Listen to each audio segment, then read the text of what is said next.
કલ્પૂસ home ટેસ્ટમાં તમારું સ્વાગત છે। આજે આપણે બનાવશું પાલકની પૂરી। તેના માટે મેં સરસ એવી 250 થી 300 ગ્રામ પાલકને લઈ લીધી છે અને તેના ડાળા જુદા કરી લીધા છે અને કઢાઈમાં 1 ગ્લાસ આપણે પાણી નાખીશું। પાલકને સરસ ધોઈને કોરી કરી લીધી છે। પછી તેને આપણે કઢાઈમાં બાફવા માટે મૂકીશું। તેમાં થોડું એવું મીઠું નાખીશું અને થોડી એવી ખાંડ નાખીશું। ખાંડ નાખવાથી આપણે પાલકનો રંગ સરસ એવો ગ્રીન રહેશે। પછી ઢાંકીને તેને 10 મિનિટ માટે થવા દઈશું। આપણી પાલક સરસ એવી બફાઈ ગઈ છે।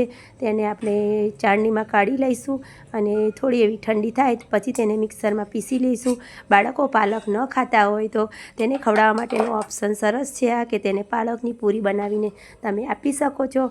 1 વાટકો ઘઉંનો ઝીણો લોટ રોટલીનો, 1 ચમચીથી 2 ચમચી જેટલા તલ નાખીશું, 1 ચમચી જીરું નાખીશું, થોડી એવી કલર માટે હળદર નાખીશું, સ્વાદ પ્રમાણે મીઠું નાખીશું અને પાલકની જે પ્યુરી બનાવીને આપણે રાખી હતી તે નાખીશું અને થોડું મોવન માટે 4 થી 5 ચમચી જેવું તેલ પાડીશું।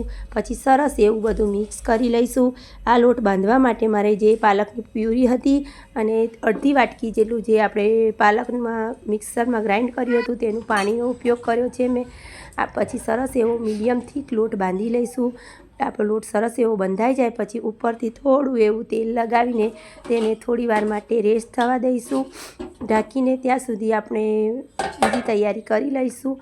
આપણો લોટ સરસ એવો સેટ થઈ ગયો છે। પછી તેને આપણે થોડો એવો મસળી લઈશું। આજે તમને હું 2 પ્રકારની પૂરી બનાવતા શીખવાડીશ। એક તો આપણે રેગ્યુલર જે ગોળ બનાવતા હોઈએ તેને ઉપર સરસ એવી વણીને પછી કાંટાની મદદથી ઉપરથી થોડા કાના કરી લઈશું કારણ કે આપણી ફૂલે ના અને સરસ એવી ક્રિસ્પી અને કડક બને। આપણે ગોળ પૂરી સરસ એવી વણી લીધી છે। પછી આપણે બીજી પૂરી વણવાની રીત શીખીશું। તેના માટે એક મોટું લુઓ લઈને તેને સરસ રોટલી જેવું મોટું વણી લઈશું અને ફોકની મદદથી સરસ એવા કાના પાડીને બીજા કલરથી આપણે જેવા શેપમાં તમને ગમતા હોય તેવા તમે કટ કરી શકો છો। પછી એક કઢાઈમાં આપણે તેલ ગરમ કરવા મૂકી દઈશું અને આપણું તેલ સરસ એવું ગરમ થાય પછી આપણે પૂરીને ફ્રાય કરીશું। તમને પૂરી સરસ એવી ગોલ્ડન ક્રિસ્પી તળી લેવાની છે।